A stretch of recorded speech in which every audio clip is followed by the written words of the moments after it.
Make sure your back is straight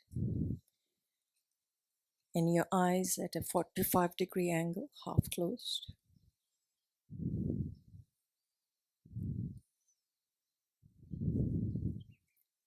And just come to the in and out of your breath. Let go of everything else.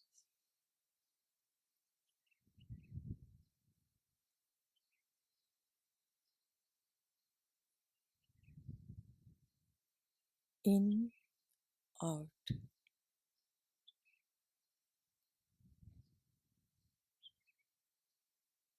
And with each out breath, just completely relax. If there's any area of tension in your body, just breathe into it and let go.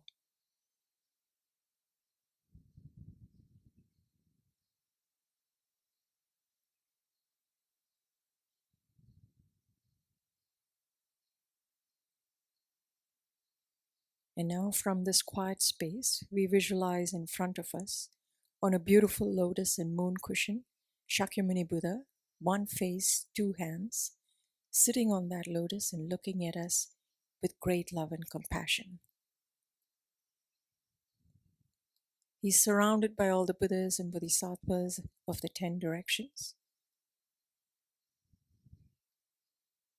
And he's also surrounded by His Holiness in front and all the Nalanda Pandits and the teachers, all our teachers, including Geshe-la. And we are surrounded by all the sentient beings. On the left-hand side is our mother and all female sentient beings from the 6 realms. The hell realms, hungry ghost, animal, human, sura, asura, and the deva realms. And on our right-hand side is our father and all the male sentient beings. So visualize that these sentient beings are around us as far as the eye can see, because we are including everybody without leaving out a single sentient being. And the Buddhas are looking at each one of us with great love and compassion.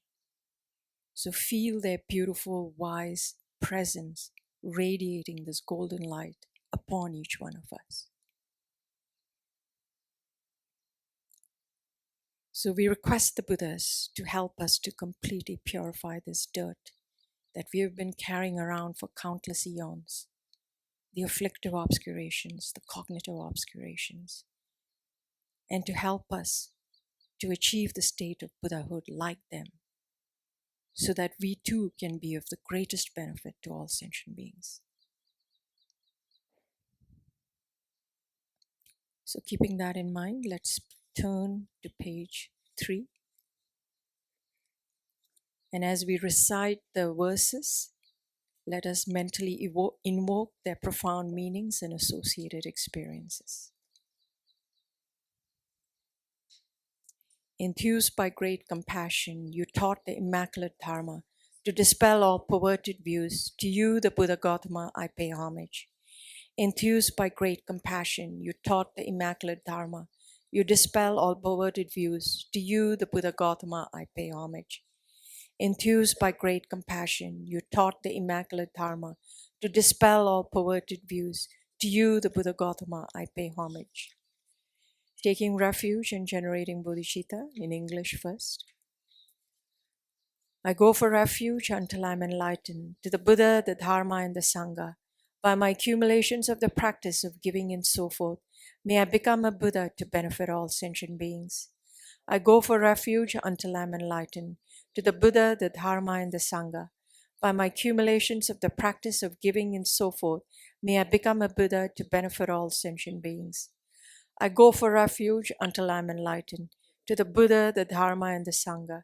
By my accumulations of the practice of giving and so forth, may I become a Buddha to benefit all sentient beings. Sangye chodan soge chognam la jangju bardu dani kyapsuchi dagi jinso gipe sognam ki drola pencher sangye drupar shog. Sangye chodan soge chognam la Jangju Bardyu Dani Kepsu Chi Dagi Jinso Gipe Sognam Ki Drola Pencher Sange Drupar Shug Sangye Chodan Soge Chognam La Jangju Bardyu Dani Kepsu Chi Dagi Jinso Gipe Sognam Ki Drola Pencher Sangye Drupar Sho. Independent origination, there is no ceasing, no arising, no annihilation, no permanence, no coming, no going, no separateness, and no sameness. I prostrate to the consummate Buddha, the supreme among all teachers, the one who taught this peace which is freed of elaborations. I prostrate to the mothers of the hearers, the bodhisattvas and the Buddhas, which through the knowledge of all lead hearers seeking pacification to complete peace, which through the knowledge of paths causes those helping migrators to achieve the aims of the world, and through the possession of which help subduers expound a variety of teachings. The one who has transformed into the reliable guide, motivated by altruism to benefit sentient beings, the teacher, Sugata, and protector, to you I make prostrations. The one who has eliminated the web of conceptualizations and is endowed with the divine bodies of the vast and the profound, who eternally shines forth the forever noble light rays, to you, the Buddha, I make prostrations. Inspired by wisdom and compassion, today in the Buddha's presence, I generate the mind of full awakening for the benefit of all sentient beings. The essence of the dependent origination mantra. Om ye dharma hetu prabhava hetum tesham tata gato hevadat Deshanchayo niroda evam vadi mahashramanaye swaha. Om ye dharma hetu prabhava hetum tesham tata gato hevadat Deshanchayo niroda evam vadi mahashramanaye swaha. Om ye dharma hetu prabhava hetum teshan tata gato hevadat Deshanchayo niroda evam vadi mahashramanaye swaha. Meaning of the 10 Ningpo mantra. All phenomena arise from causes. The causes are taught by the Tathagata. The cessation of the causes as well is taught by the great seer. Profound, peaceful, elaboration-free, clear light and non-composite, such is the nectar-like dharma I have discovered. Finding no one to fathom this teaching, in silence I will retire into the woods. Beyond utterance, thought, and expression is the perfection of wisdom, which is unborn, unceased, and has the nature of space. It is the object of apprehension of self-realized wisdom. To you, the mother of the Buddhas of the 3 times, I pay obeisance.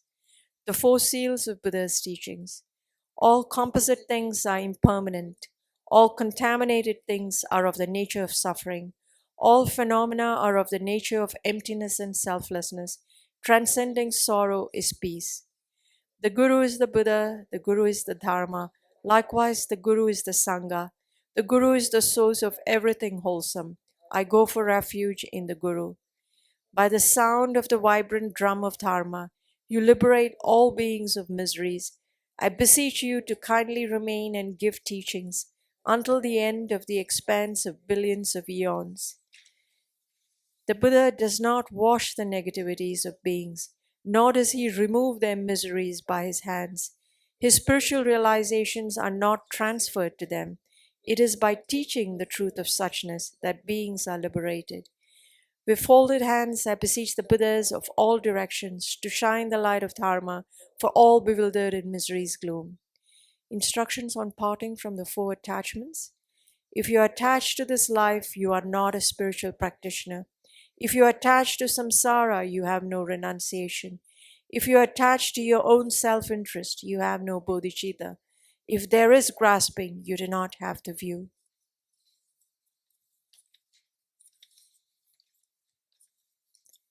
Page 29.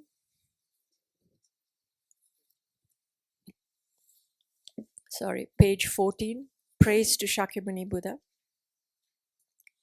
To the founder, the endowed transcendent destroyer, the one gone beyond, the foe destroyer, the completely perfected, fully awakened being, perfect in knowledge and in good conduct, Sugata, knower of the world, supreme guide of human beings to be tamed, teacher of gods and human beings, to you, the completely and fully awakened one, the endowed transcendent destroyer, the glorious conqueror, the subduer from the Shakya clan, I prostrate, make offerings, and go for refuge. When, O Supreme amongst humans, you were born on this earth, you paced out 7 strides, then said, I am supreme in this world. To you who were wise then, I prostrate. With pure bodies, form supremely pure, wisdom ocean like a golden mountain, fame that blazes in the 3 worlds, winner of the best, Lord, to you I prostrate. With a supreme science, face like a spotless moon, color like gold, to you I prostrate. Dust-free like you, the 3 worlds are not.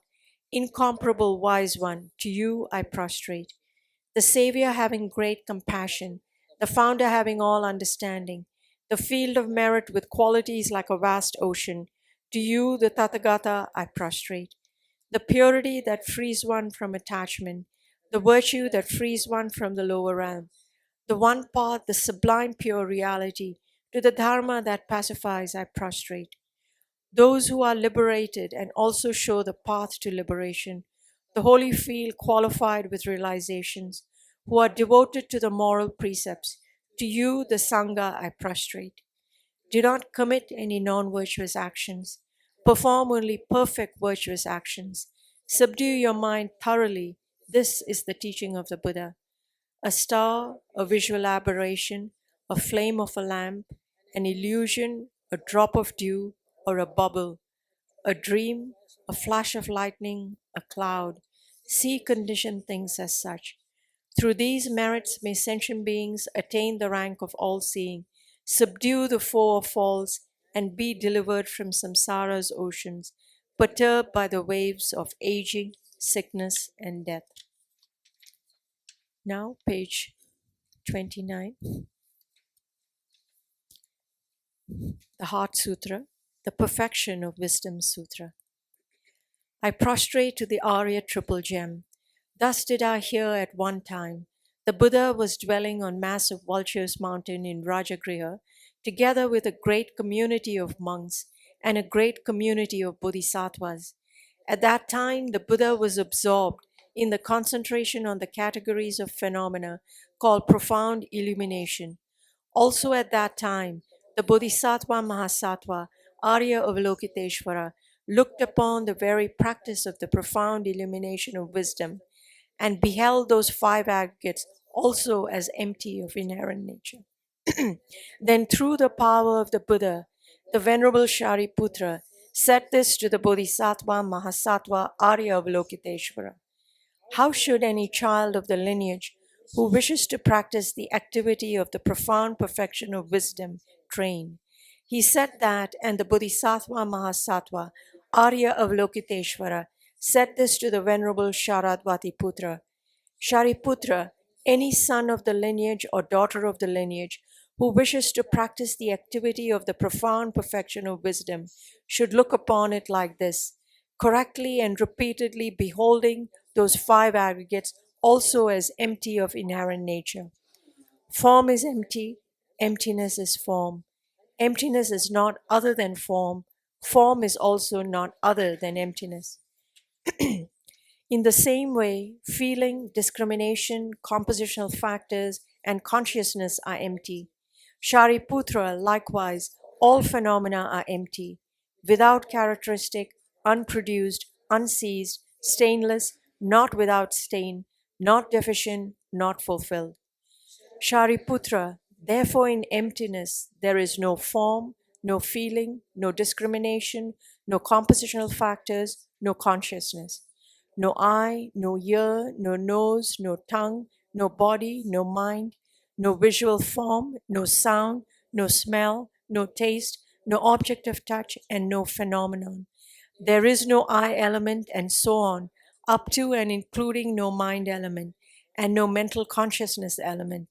There is no ignorance, no extinction of ignorance, and so on, up to and including no aging and death, and no extinction of aging and death. Similarly, there is no suffering, origination, cessation, and path. There is no exalted wisdom, no attainment, and also no non attainment. Shariputra, therefore, because there is no attainment, bodhisattvas rely on and dwell in the perfection of wisdom, the mind without obscuration, and thus without fear. Having completely passed beyond error, they reach the end point of nirvana. All the Buddhas who dwell in the three times also manifestly, completely awaken to unsurpassable, perfect, complete enlightenment in reliance on the perfection of wisdom. Therefore, the mantra of the perfection of wisdom, the mantra of great knowledge, the unsurpassed mantra, the mantra equal to the unequaled, the mantra that thoroughly pacifies all suffering, should be known as truth, since it is not false. The mantra of the perfection of wisdom is declared, Tayata Om Gate Gate Para Gate Parasam Gate Bodhi Swaha. Shariputra, the Bodhisattva Mahasattva, should train in the profound perfection of wisdom like that.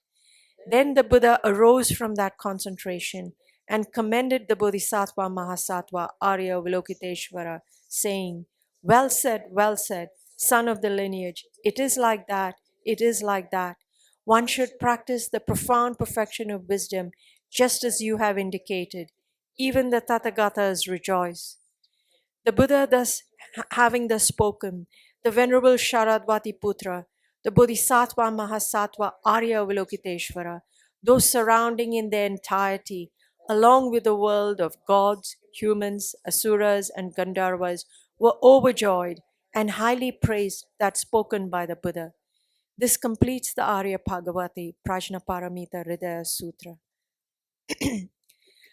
Tayata Om Gate Gate Paragate Parasam Gate Bodhi Swaha Teyata Om Gate Gate Paragate Parasamgate Bodhi Swaha Teata Om Gate Gate Paragate Parasamgate Bodhi Swaha Teata Om Gate Gate Paragate Parasamgate Bodhi Swaha Teata Om Gate Gate Paragate Parasamgate Bodhi Swaha Teata Om Gate Gate Paragate Parasamgate Bodhi Swaha te ata Om gate gate paragate parasamgate bodhi swaha. By the teachings of the three supreme jewels, possessing the power of truth, may inner and outer hindrances be transformed. May they be dispelled. May they be non existent. May they be pacified. May all negative forces opposed to the Dharma be completely pacified. May the host of 80,000 obstacles be pacified. May we be separated from problems and conditions harmful to the Dharma. May all enjoyments be in accord with the Dharma. May auspiciousness and perfect happiness pervade this place now. Page 35.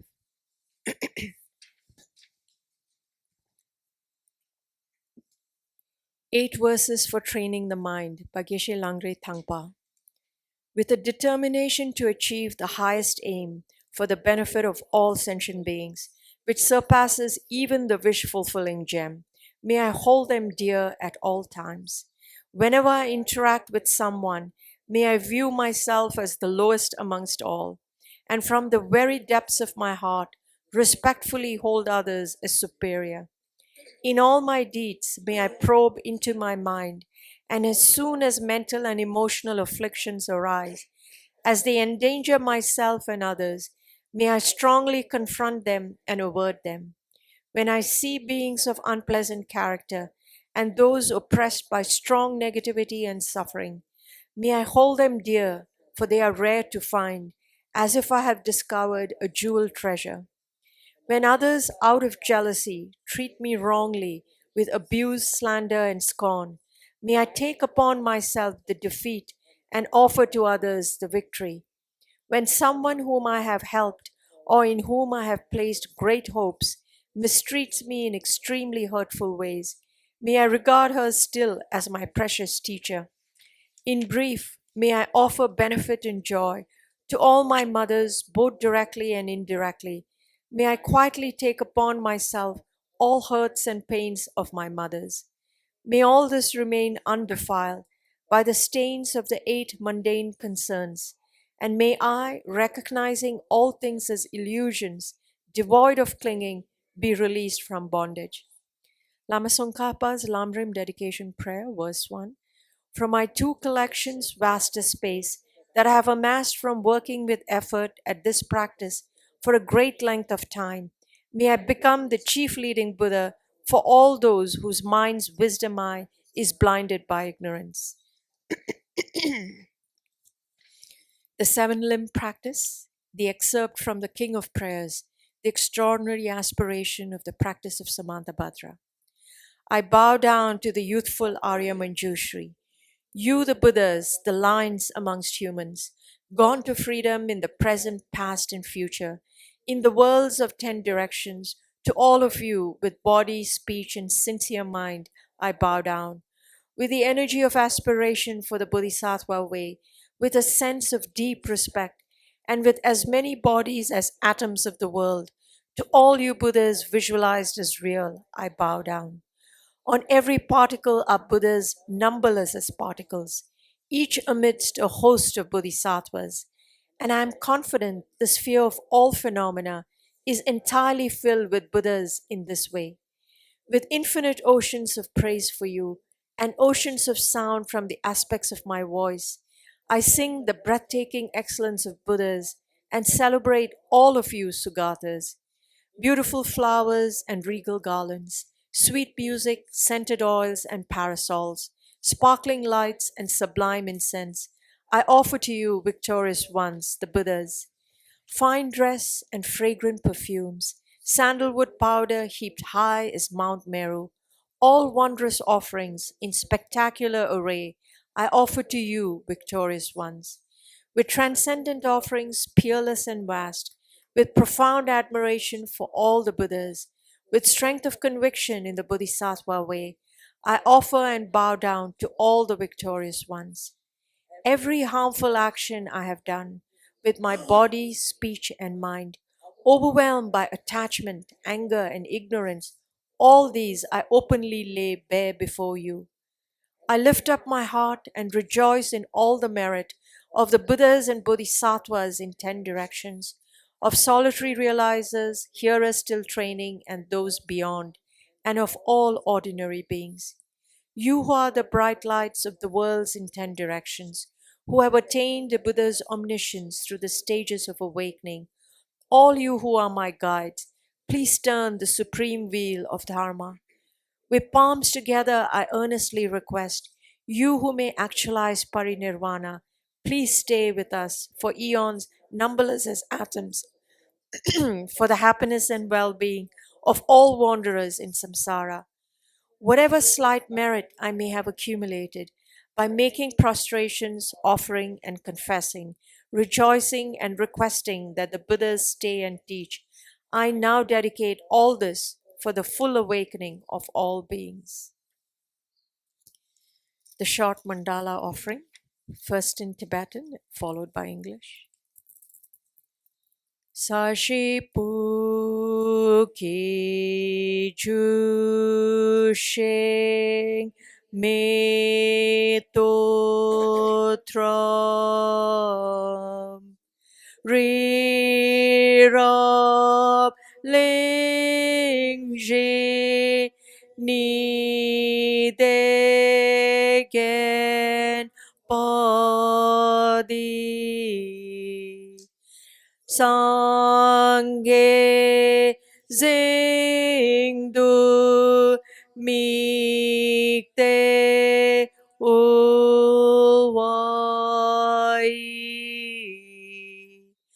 Drokun Namadag Jingla Choparsho.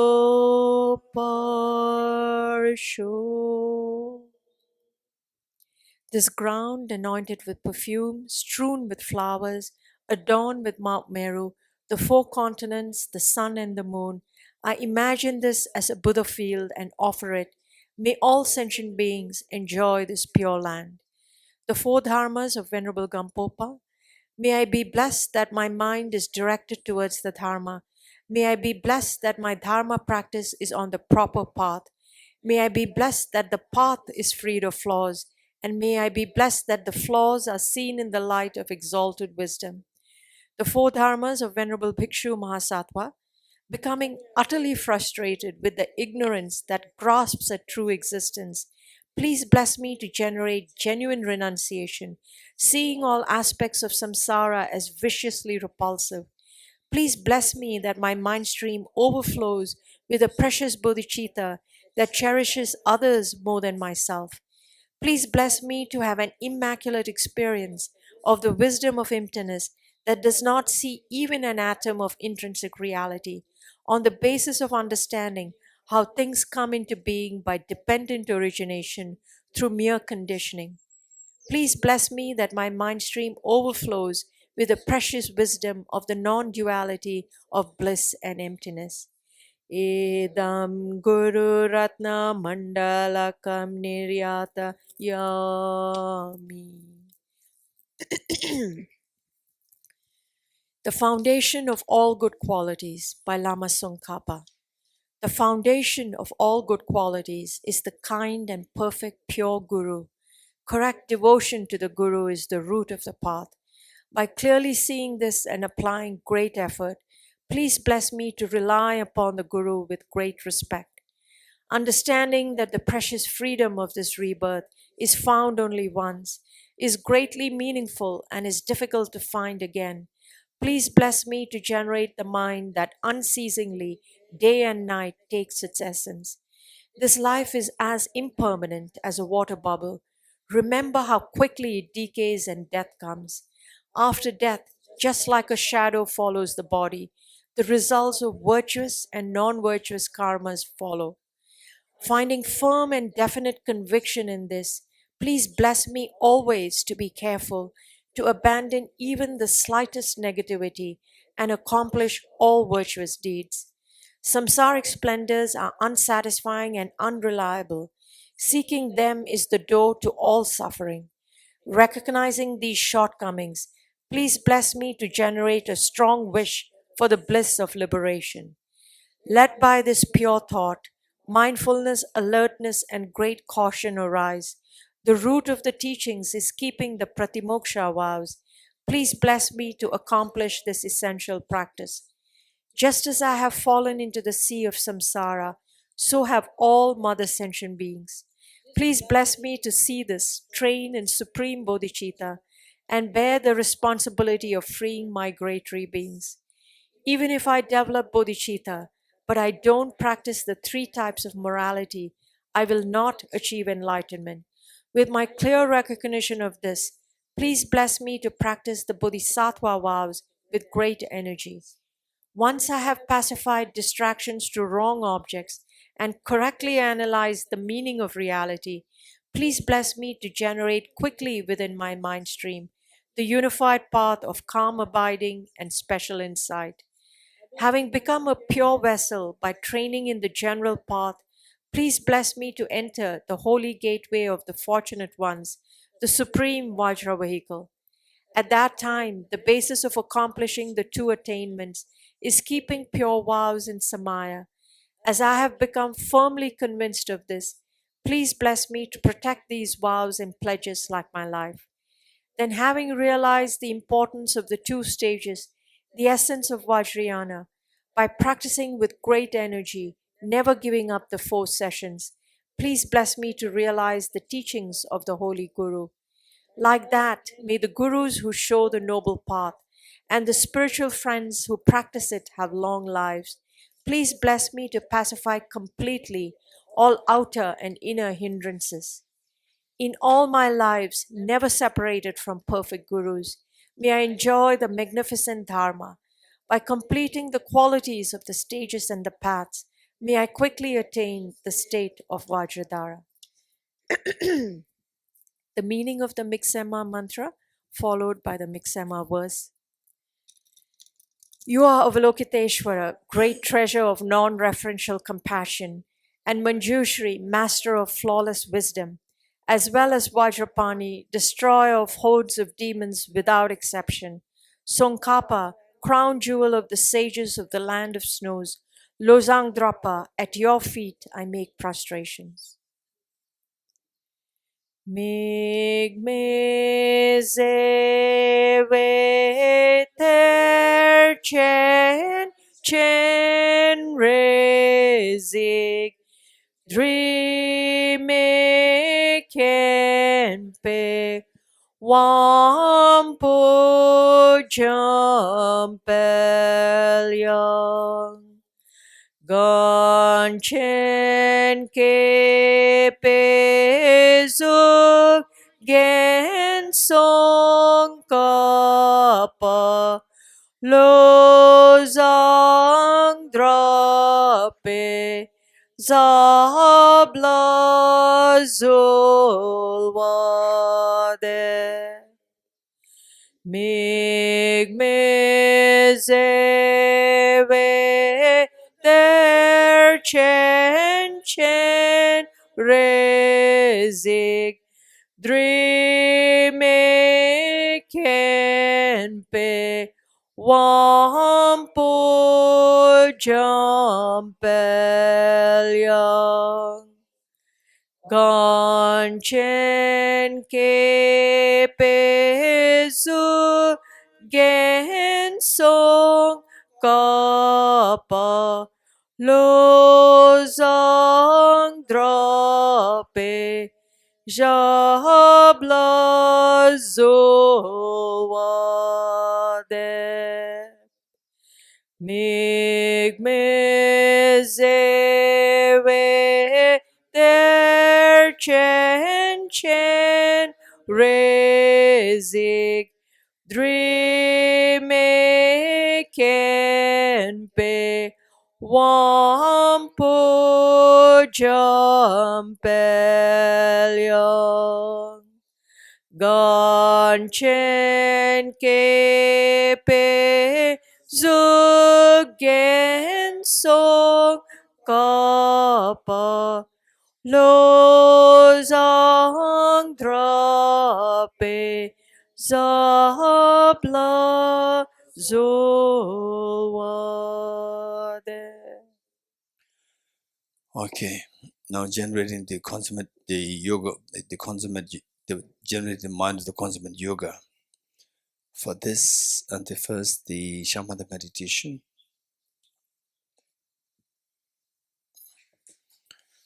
Okay, ready?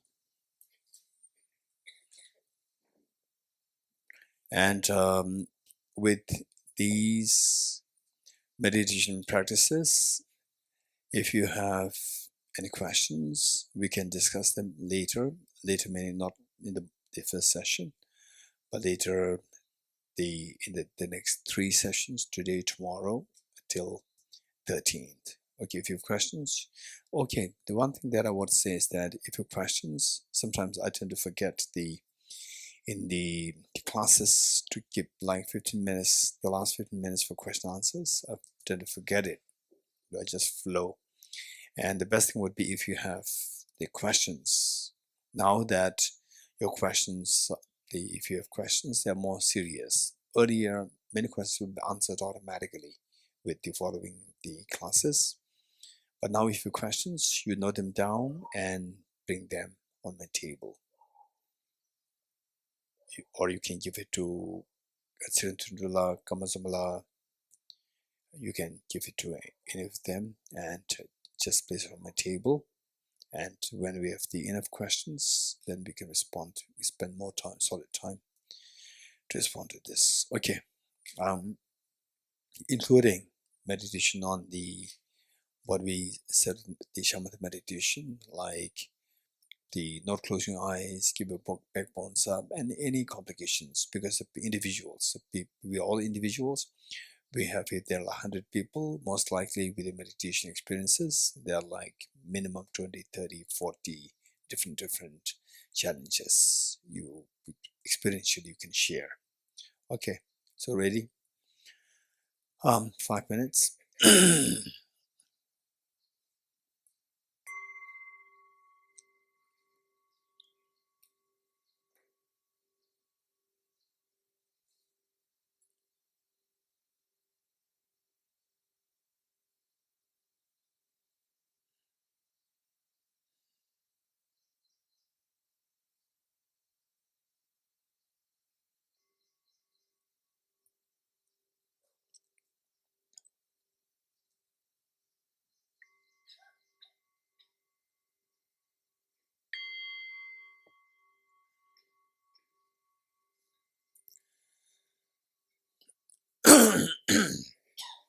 Okay, today let's try the practice of the renunciation on the basis of the practice of 4 seals, without instructions.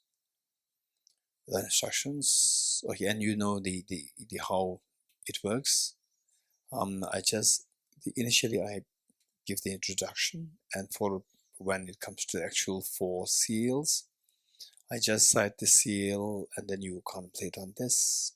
And then when I cite the second seal, take your time to wind up and move to the second seal. Don't rush to jump to the second seal. Okay, ready?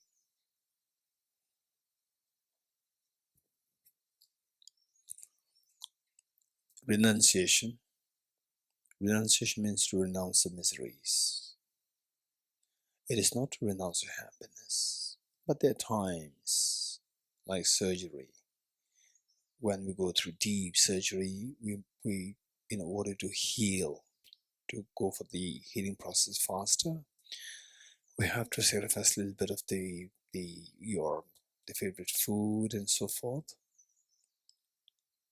Except for that, the concept of renunciation is not to renounce happiness, but to renounce miseries.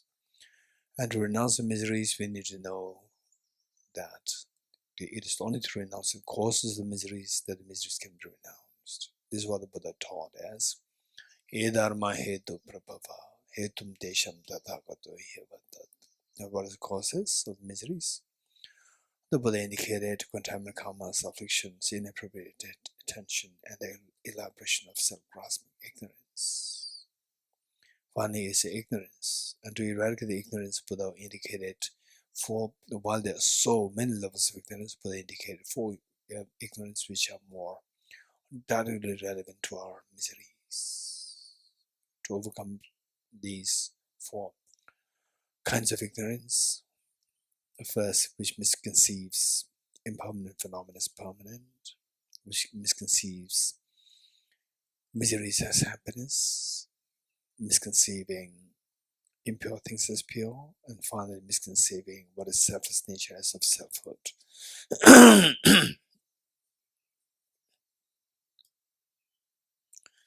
To eradicate these four kinds of ignorance, the Buddha taught the four seals. All composite things are impermanent.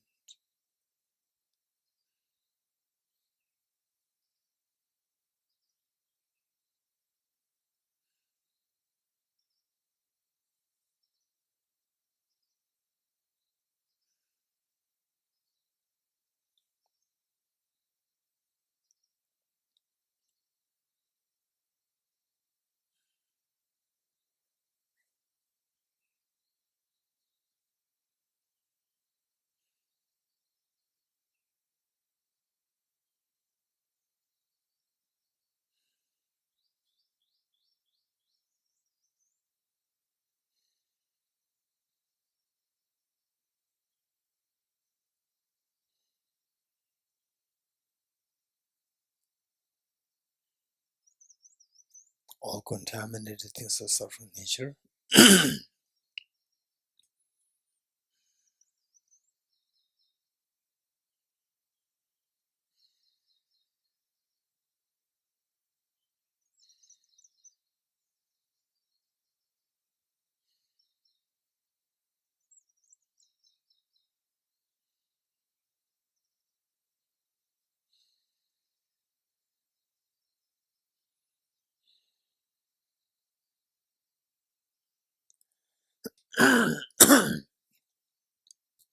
Everything is nature, emptiness, and selflessness. Okay, this requires a little bit of instruction. All the miseries that we go through, sickness, aging, death, tension, depression, anxiety, anguish of yourself and your near and dear ones, and the fear of uncertainty of the future, and so forth. These fears and the pains and anxiety, they are so intense, and constantly we have to shed tears. This is what the Buddha indicated as the truth of what is contaminated should necessarily be of misery nature. Yes, 2023, it stopped on its own. Likewise, when will these tears stop? They will never stop on their own. Impermanence of three kinds, whose continuum invariably stops, like 2023, your youth, and all the good things that we experienced before. And there's another class of impermanent phenomena, whose continuum never stops, like the time, your mind, and the whole, what the physics explain as atoms, the matter. The matter at the most they can change to turn to energy and will not disappear altogether. So these are the impermanent phenomena whose continuum never stops. There is a third category of phenomena whose continuum stops. Only with true or concerted effort, otherwise will perpetuate. Like what? Our miseries, the tears, self-grasping ignorance, afflictions, quantum karmas, involuntary birth in samsara. So these will never stop on their own until we introduce a very powerful counterforce. What is that counterforce? The wisdom, the most fearless wisdom of emptiness. What is it like? By the very definition, the wisdom is a discerning mind whose apprehension of the object tallies with the reality. What's the reality? The reality is what the Buddha indicated as the third seal, that everything is nature, emptiness, and selflessness.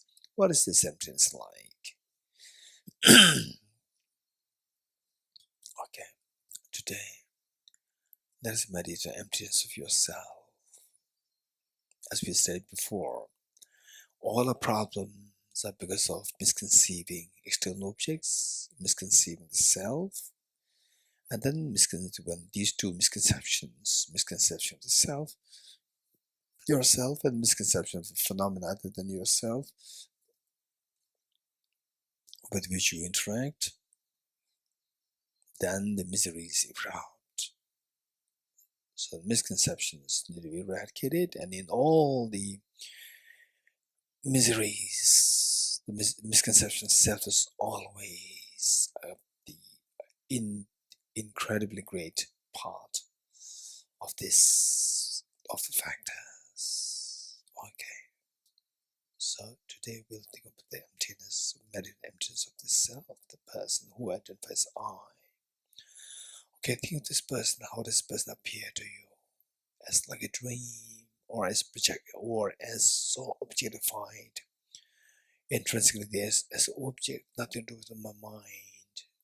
Of course, so objectively there, so well defined, intrinsically there, nothing to do with my mind.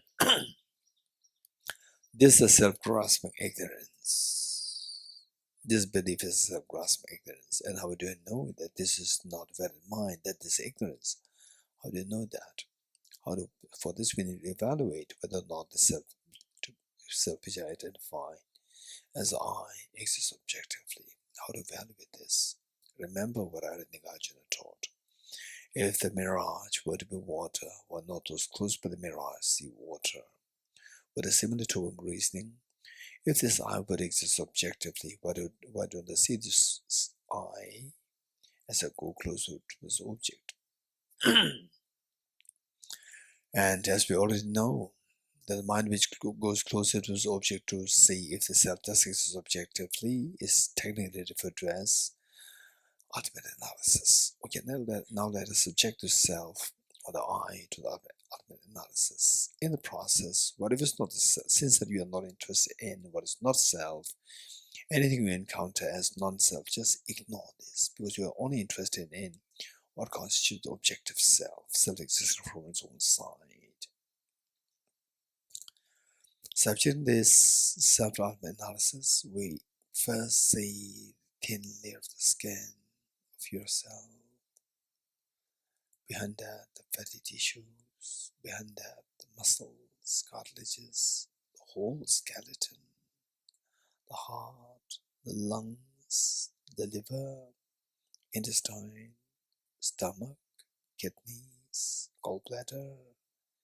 And these solid parts constitute the element of earth. Which of the element of earth is to be identified as intrinsically as objective as the self?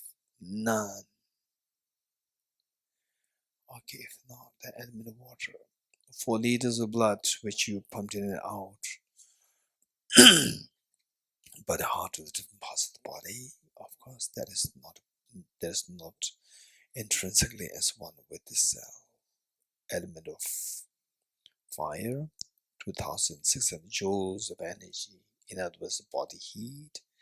Of course, that is not objective as the eye. Element of air, 4.6 liters of air that you breathe in and out through your lungs. Of course not. Element of space. Your body is nothing but made of 99.99% space. Just imagine.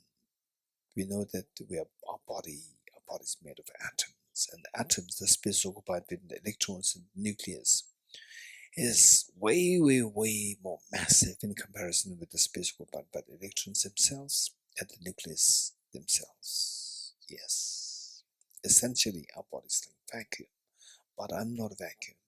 I'm a solid person. If the space is also not me, what is left now? Consciousness or my mind is left. Even this my mind is also not self, because I'm a male, I'm a non-male, I'm a female, I'm non-female. And this mind does not have a gender. Gender is posited on the base of the body. That's true. and also that people can see me. People cannot see my mind. So the element of consciousness is also not identified as intrinsically objective as I. Yes, that's true.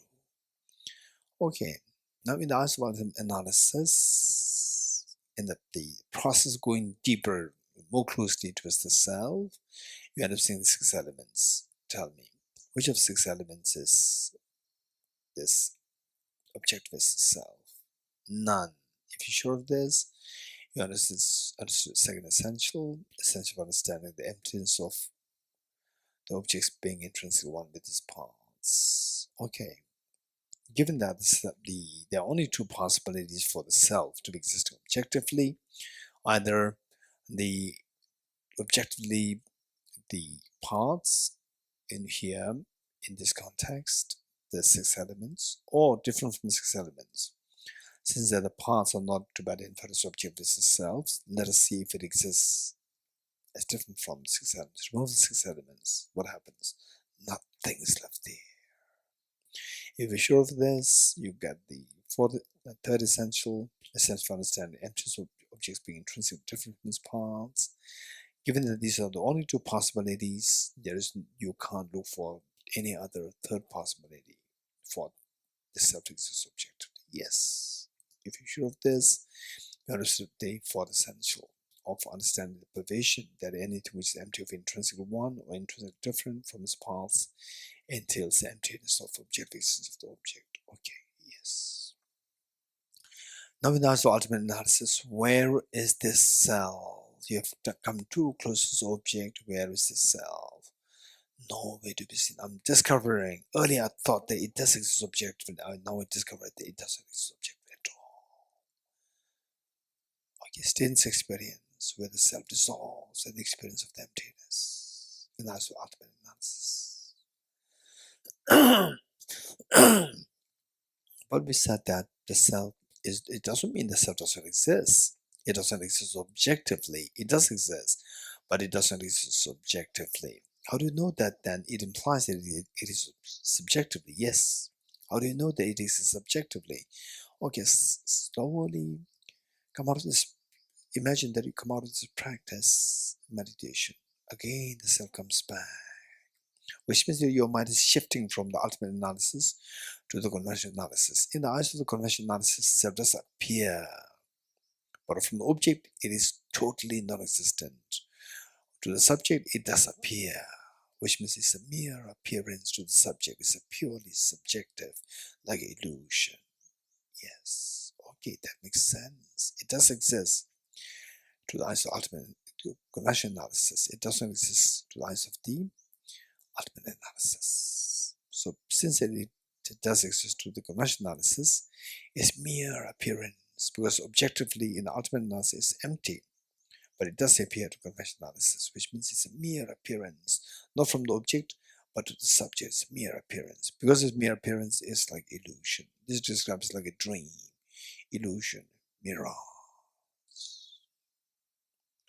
Or you go back to ultimate analysis to discover that the self dissolves into the experience of emptiness. A tinge of fear can come to you. A tickling sensation can just pop on your body. Cool waves can flow through your body. Extremely tranquil feeling, serene feeling can come at the core of your heart. If these indications do happen, you're very fortunate. If any of these indications happen, you're very fortunate. You are in the proper direction towards emptiness. If not, let us not worry. It's an indication that we have to study more, reflect more, meditate more. Then these experiences are bound to occur to us. Okay. Yes, this is a very powerful meditation. But what's the benefit of this practice? Yes, just as this self you discover to be empty of objective reality, it's just empty in the eyes of the ultimate analysis. Likewise, subjecting all our miseries, sorrows, mental disturbance, agitation, sadness, we subject them to ultimate analysis. They will likewise dissolve into the space of the ultimate expanse. The moment the mental sorrows, disturbance, agitation, sadness dissolve, lightness dawns in the mind, a peace, ultimate peace dawns in the mind. This is what the Buddha indicated as transcending sorrow is absolute peace. Amazing. This peace I've never experienced before. It's so grounded, so vast, so profound, to the extent that goosebumps can come on a body. It's amazing. Okay, now let us generate very strong aspiration. May I soon experience a very stable experience of this wisdom of emptiness, where in this experience of emptiness, where all my miseries, sorrows, transcend, sadness, bewilderment, confusion dissolve.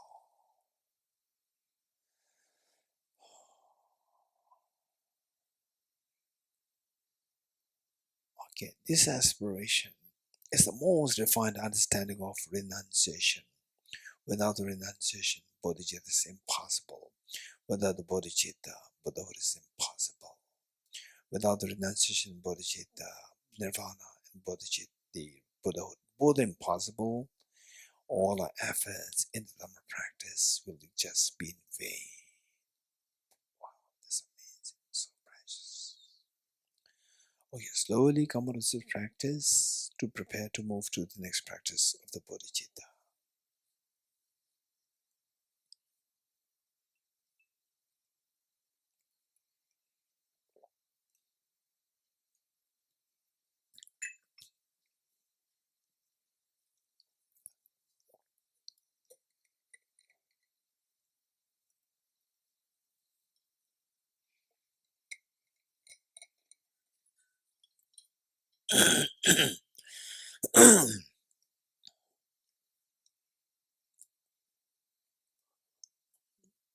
Okay, ready?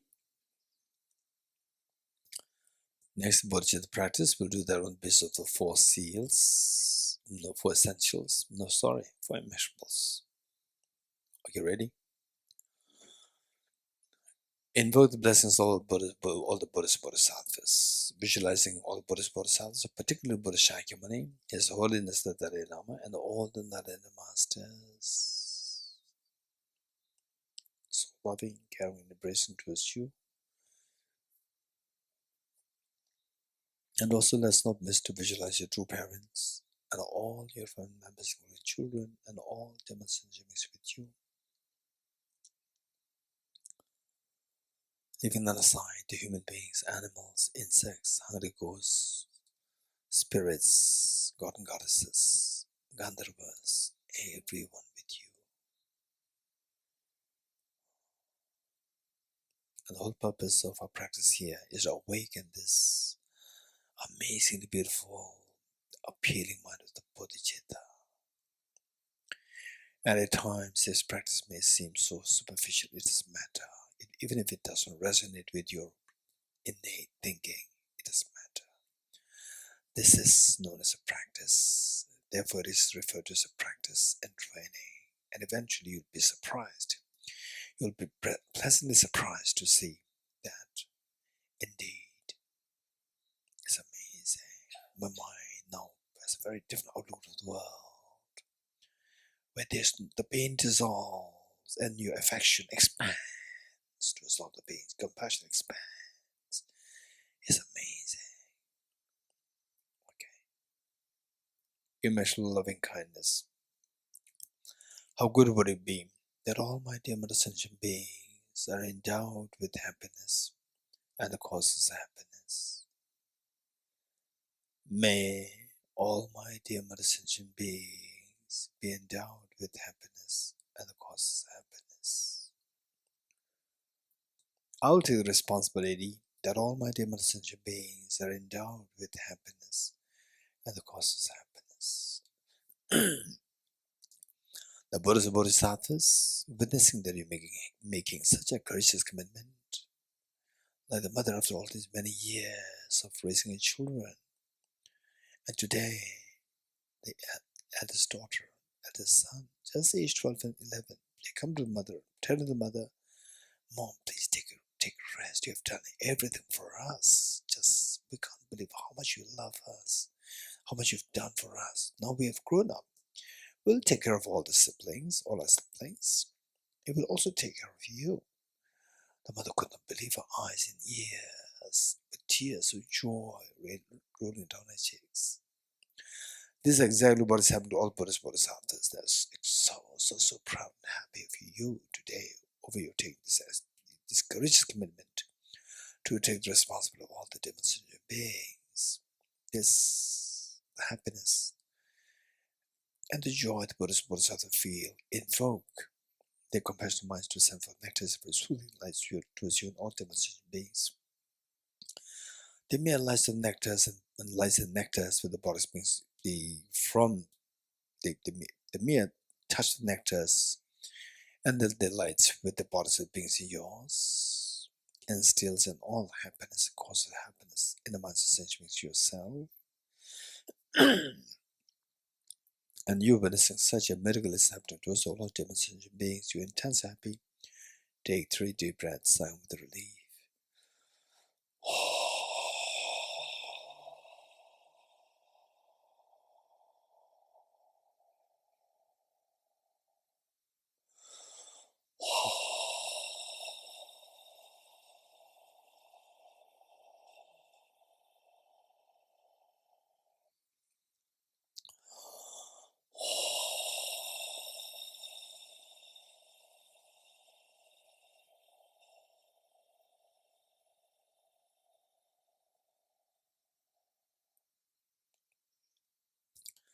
Next, immeasurable compassion. How good would it be that all my dear sentient beings are freed from suffering and the cause of suffering such as contaminant karmas, afflictions, inappropriate tension, self-grasping ignorance, complemented by self-centered attitude. May all my dear sentient beings be freed from suffering and the cause of suffering. I'll take the responsibility that all my dear sentient beings are freed from suffering and the cause of suffering. The Buddhist Bodhisattva is witnessing that you're making such a courageous commitment, the intense happiness and proud of you. This pride and happiness invoke the compassion of omniscient minds to send forth nectars for soothing light towards you and all demonstrated beings. The mere touch of lights and nectars and the nectars of the Buddhist beings yours, washes of all the miseries and cause of miseries from the minds of sentient beings yourself.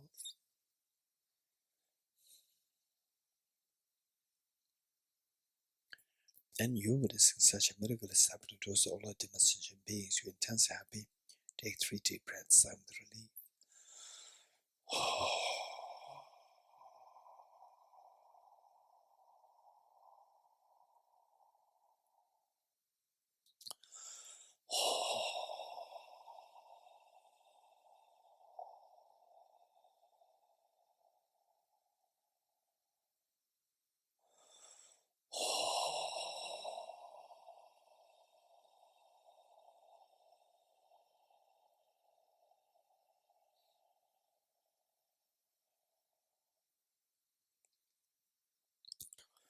Immeasurable joy. How good would it be that all my sentient beings are never separated from happiness and the cause of happiness that they're endowed with. May all my sentient beings never be separated from the happiness and the causes of happiness that they're endowed with. I will take the responsibility that all my sentient beings are never separated from happiness and the causes of happiness that they're endowed with. Buddhist Bodhisattvas witnessing that you are making such a courageous commitment, they're intensely happy and proud of you. This pride and happiness invoke their compassionate omniscient minds to send forth nectars of soothing lights towards you and all sentient beings. They may touch the lights and nectars with the bodies in yours and sentient beings. Stabilizes the happiness and causes the happiness that the beings are endowed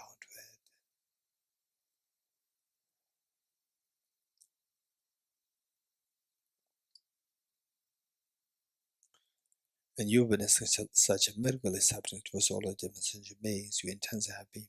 Take 3 deep breaths out with relief.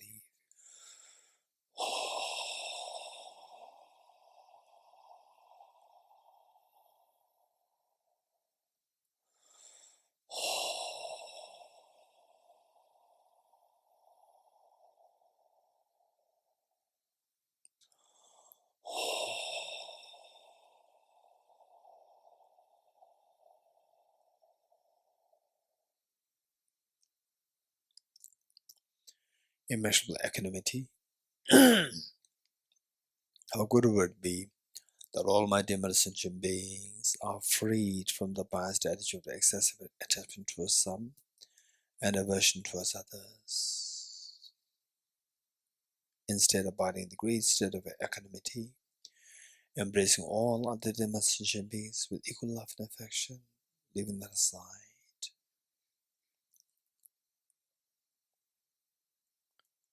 May all my dear sentient beings be freed from the biased attitude of excessive attachment towards some and aversion towards others. I'll take the responsibility that all my dear sentient beings are freed from the biased attitude of excessive attachment towards some and aversion towards others.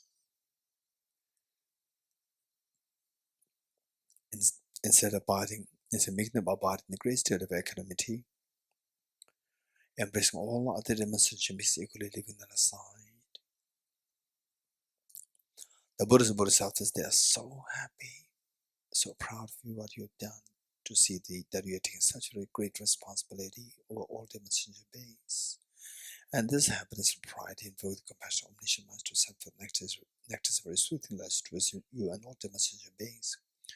They mere touch lights and nectars with the body's beings yours. Frees the beings from the biased attitude of excessive attachment to some and aversion to others, and instead making them abide in the great state of equanimity, embracing all other sentient beings equally, leaving them aside. And you witness such a miracle is happening to us all the sentient beings. You're intensely happy. Take 3 deep breaths out with relief.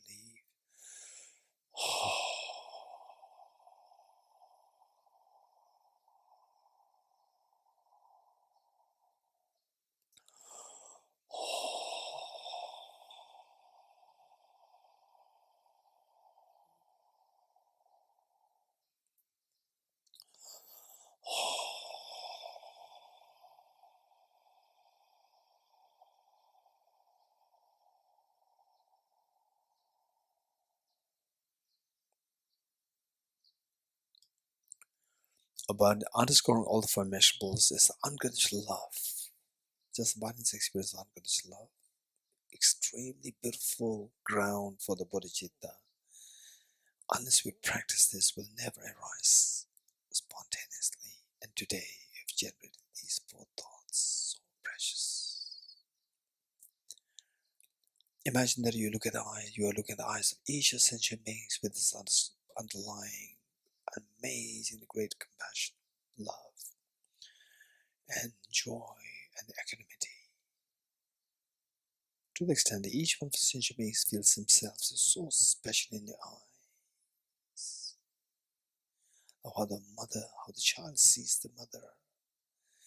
There's such a joy, ease, the comfort the child feels. With folded hands. Wholeheartedly, let us make a Buddhist commitment 3 times together. May I become Buddha for the benefit of all my dear mother sentient beings. May I become Buddha for the benefit of all my dear mother sentient beings. May I become Buddha for the benefit of all my dear mother sentient beings.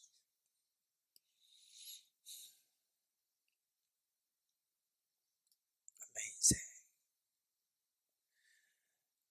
The most beautiful mind to ever possibly exist in this universe, and today you have generated this.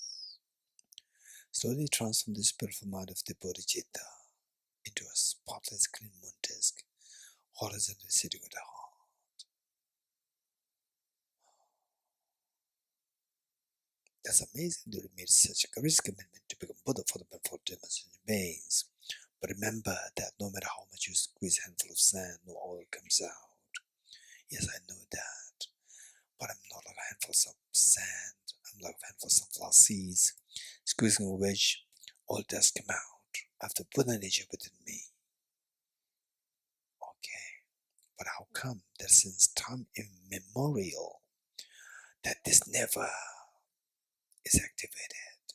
And what makes you think that today you can activate it? Yes, it's all because of how I'm being deceived by the two demons, self-grasping, ignorant, self-centered attitude, since time immemorial till now, and making me believe that these two are my best of my friends, and today I'm disillusioned by that. What am I going to do? I'm going to do everything to exterminate the two demons. But how? By introducing an extremely powerful remedy. What is that remedy? The non-dual wisdom of the Arya Bodhisattvas. What is that like? Okay.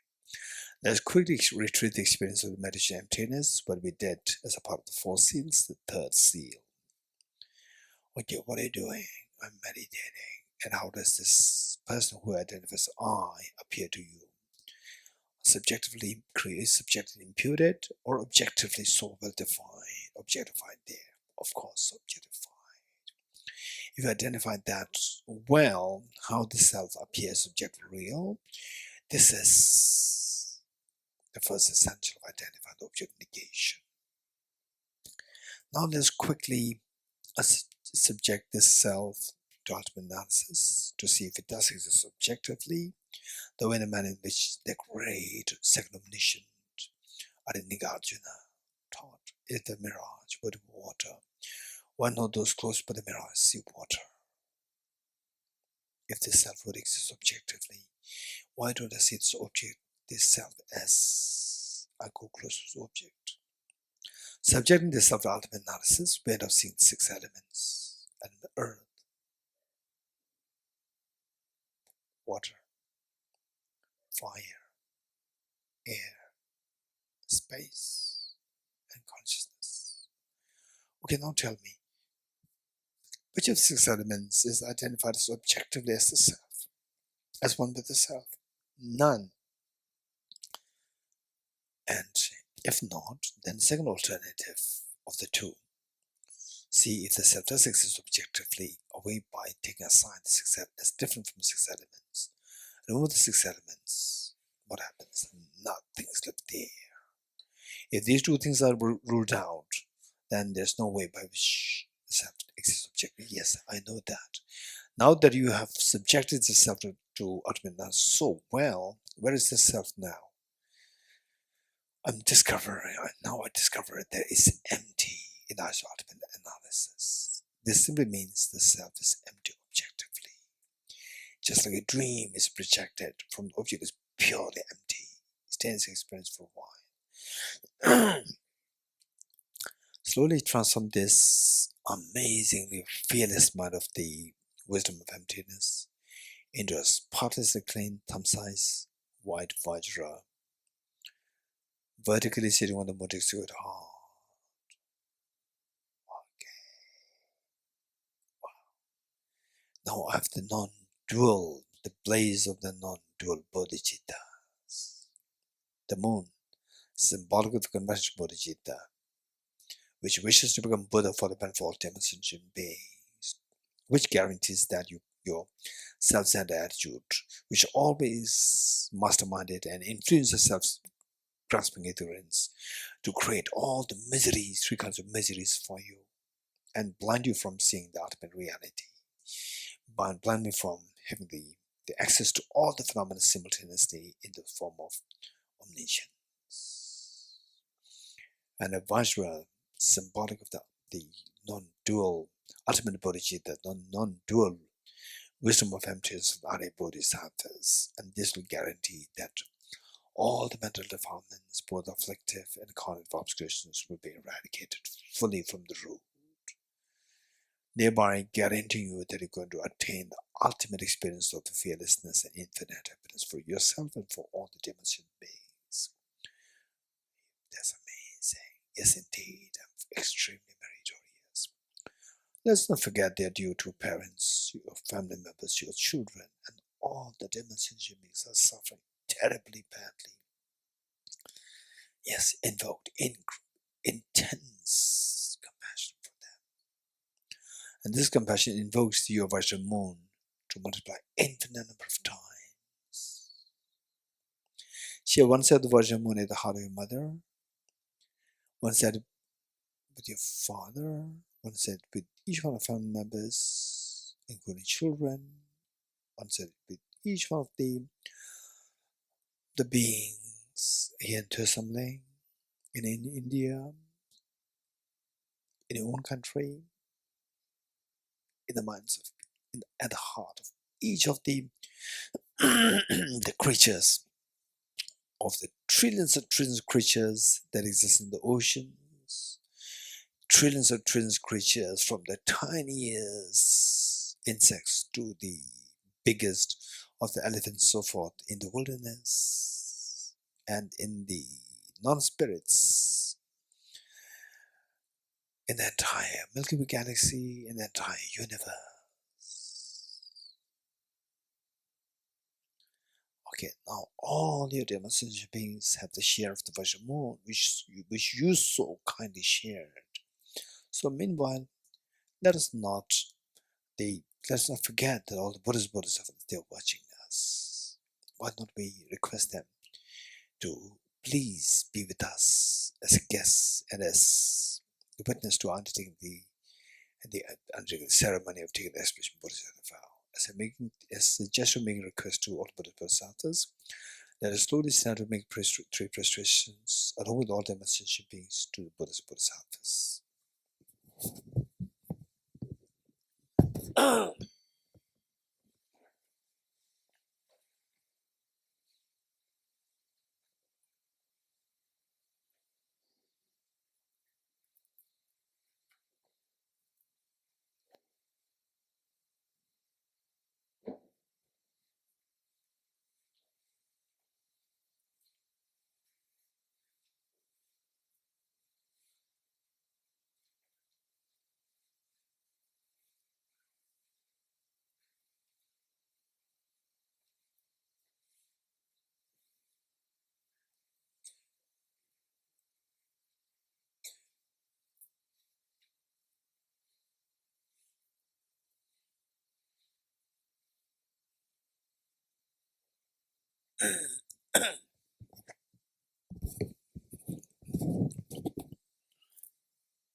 Okay, see if you can sit on your right knees. And let us turn to page 50.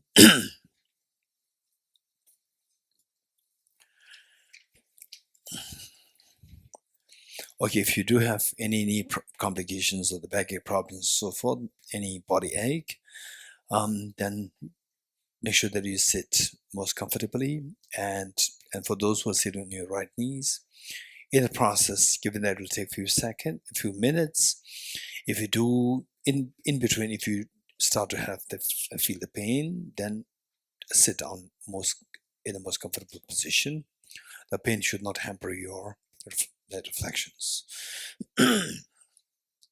Okay, just imagine that all Buddhist Bodhisattvas, as they requested, they're there with us on Buddha Shakyamuni, His Holiness the Dalai Lama, and all enlightened beings, Arya Manjushri, Arya Balukiteshvara, Arya Tara, Arya Vajrapani, Arya Maitreya, Arya Nagarjuna, Arya Bodhisattva Deva, the Acharya Buddha Padita, Acharya Nagabodhi, Acharya Chandrakriti, Bodhisattva Shanti Deva, Bodhisattva Chandrakshita, Acharya Kamalashil, Guru Padmasambhava, Sajin Kungwa Yingpo, Sakya Pandita,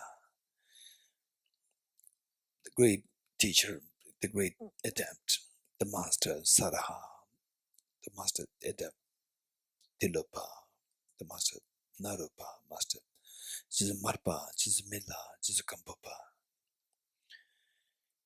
and Lama Tsongkhapa, Gyaltsen Rinpoche, Khyentse Rinpoche, and of course, going back in the 11th century, Lama Selingpa from Indonesia, and Lama Disha Devangara and all the enlightened beings with us.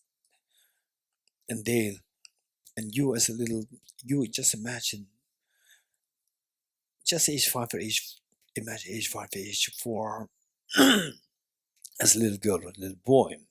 For the first time in your life, you are making public appearance on behalf of your school, and your parents being extremely loving to you. Whatever they have to do that day, they leave behind everything to join the audience, waving their hands to you. And this is what has happened. It's exactly what has happened to all Buddhist Bodhisattvas. They are so attentively watching what you're doing here, as you have requested.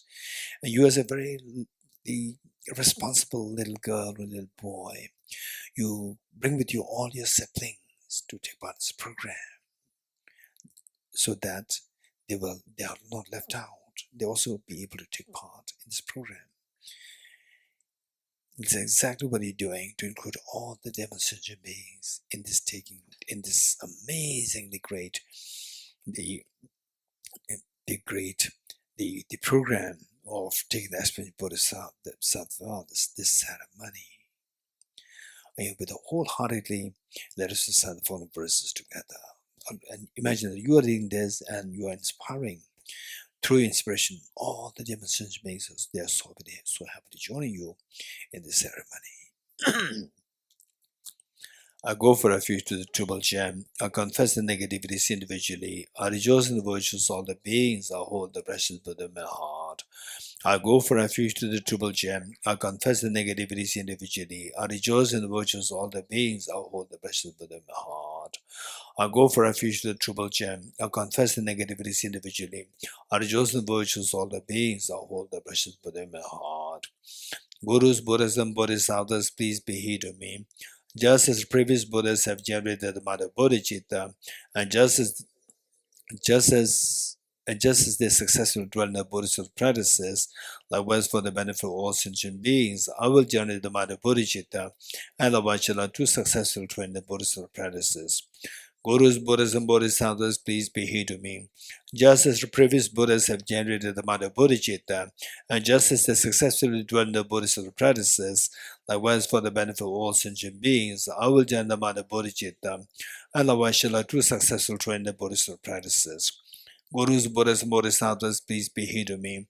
Just as previous Buddhas have generated the Mother Bodhicitta, and just as they successfully dwell in the Buddhist practices, likewise for the benefit of all sentient beings, I will generate the Mother Bodhicitta, and Avachala to successfully train the Buddhist practices. Feel the joy over having received the aspiration of the Bodhisattva vow. Feel the great joy. This is a moment that really deserves to be celebrated. And imagine that your mother, after all these many years of receiving complaint from the school principal, today when she saw the school principal coming, again she is so nervous and apprehensive. Again, what kind of complaints? The complaint over the child, you as a little girl, little boy, all these many years. Then school principal said, no, we came here to congratulate you. And the mother could not believe her eyes and ears. For what? That your son, that your daughter, your son drove them appointed at the best of the students of the school for this year. The mother could not believe her eyes and ears. Every time receiving complaints over her daughter and the son, and today receiving hearing something so pleasant. She could not believe her eyes and ears. This is exactly what is happening to all Buddhist Bodhisattvas. They are so proud and happy to see that today you have done something so different, so virtuous, which you never did before, which they've been actually expecting you to do, us to do, since time immemorial. But we just did the opposite all the time. They wish us to stop the negativities so that we don't suffer anymore. On the contrary, we've been so joyously rigorously engaging in the negativities. So far, thus far, all these many lifetimes, Bodhisattvas, they've been wishing that we only engage in virtues. We never did it. Therefore, we are constantly deprived of the happiness. Now you did something which they always had in their mind since time immemorial. And today you did it. They couldn't believe that this is amazing. This is a celebration which is to be remembered. And this joy and happiness all the Buddhist Bodhisattvas feel invoke the Vajramuni in their hearts to multiply infinite number of times. Like rain shower, they descend to merge with the one that you visualize with your heart, thereby become non-dual, stabilized, and blessed. Likewise, all these innumerable infinite replicas of Vajramoon from the house of the Buddhist Bodhisattvas, like rain shower, they descend to merge with the one that you visualized, that you have shared with your mom at heart, at the heart of your father, with each one of our members, including children, with each of the beings here in Thosamling, in India, in the world, in a country, in the entire Milky Way galaxy, in the entire universe. Now, the dear sentient beings, they have the Vajramoon which you have shared with them. They're being blessed, they're being civilized, and they become non-dual with the innumerable Vajramoons which descended from the house of the Buddhist Bodhisattvas. Amazing. This is such a great purpose, the meaning, and this is the greatest offering that you can, the greatest gift that you can make to your dear sentient beings. And today you've gifted them with this gift. And of all the offerings, this is the greatest offering that you can think of to make to all Buddhist Bodhisattvas. Today you made it. And with your life, this is the greatest meaning. And today you have given such a meaning to your life. And this meaning will perpetuate, will continue in the next lives till Buddhahood. Amazing. And all these wonders are happening because of the blessings of all the Buddhist Bodhisattvas. As a gesture of thanking all the Buddhist Bodhisattvas, again, let us stand up to make 3 prostrations, along with all the sentient beings, to all Buddhist Bodhisattvas.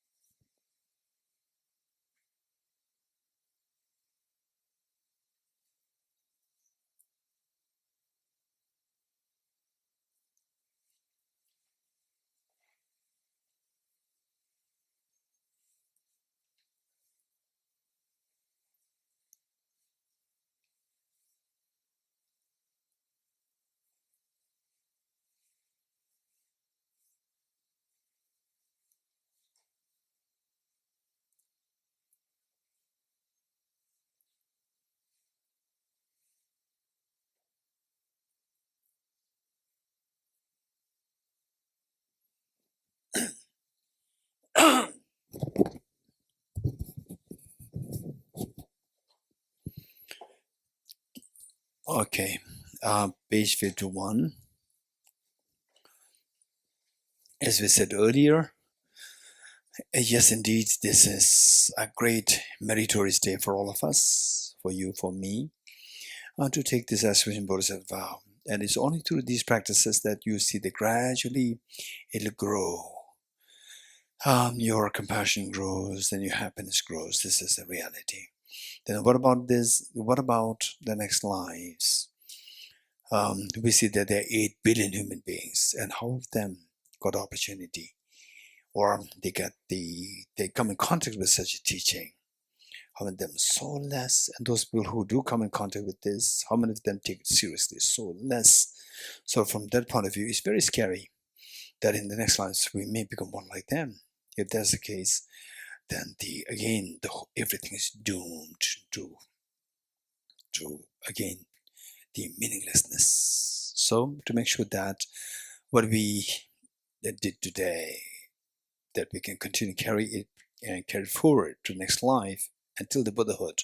So we need 2 things. One is that first of all we need to be connected with this precious teaching, practice in the future lives, and then once connected, then rigorously engage in this practice too.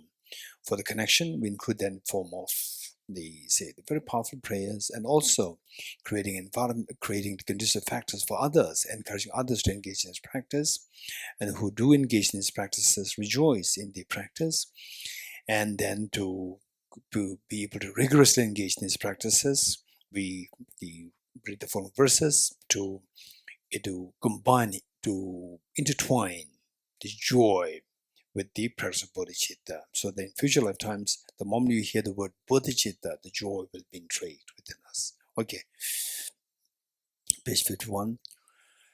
Throughout my future lifetimes, may always be guided by the compassionate Buddha and be able to uphold the true precious bodhicittas even in the cosmic life. Throughout my future lifetimes, may always be guided by the compassionate Buddha and be able to uphold the true precious bodhicittas even in the cosmic life. Throughout my future lifetimes, may always be guided by the compassionate Buddha and be able to uphold the true precious bodhicittas even in the cosmic life. In order to further increase this bodhicitta from now on, those with discernment who have lucidly seized and awakened the mind of bodhicitta in this way should highly praise it in the following manner. Today my life has borne fruit, having well obtained this human existence. I've been born in the family of the Buddha and now in one of Buddha's children. Thus, whatever actions I do from now on must be in accord with the family. Never shall it disgrace or pollute this noble and unsullied race. Just like a blind man discovering a jewel in a heap of rubbish, likewise by some coincidence an awakened mind has been born within me. It is the supreme ambrosia. It is the inexhaustible treasure that eliminates all poverty in the world. It is the supreme medicine that quells the world's disease. It is the tree that shelters all beings wandering and tied on the path of conditioned existence. It is the universal bridge that leads to freedom from unhappy states of birth. It is the dawning moon of the mind that dispels the torment of disturbing conceptions. It is a great sun that finally removes the misty ignorance of the world. It is the quintessential butter from the churning of the milk of Dharma. For all those guests traveling on the path of conditioned existence who wish to experience the abundance of happiness, this will satisfy them with joy, and it shall place them in supreme bliss.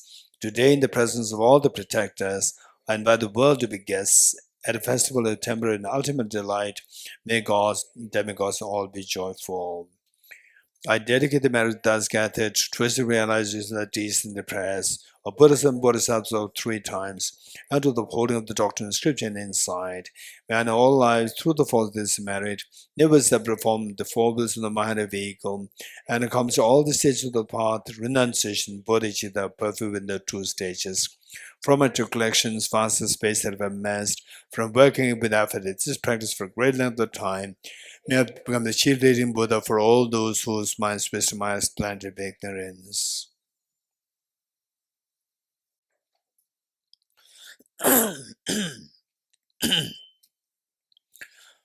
Tilta Om Gade Gade Paragade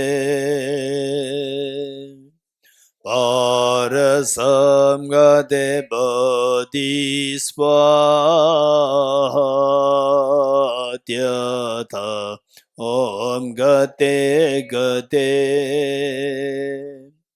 Paragate Parasamgade Bodhisvatyata Om Gate Gate Paragate Parasamgade Bodhisvaha.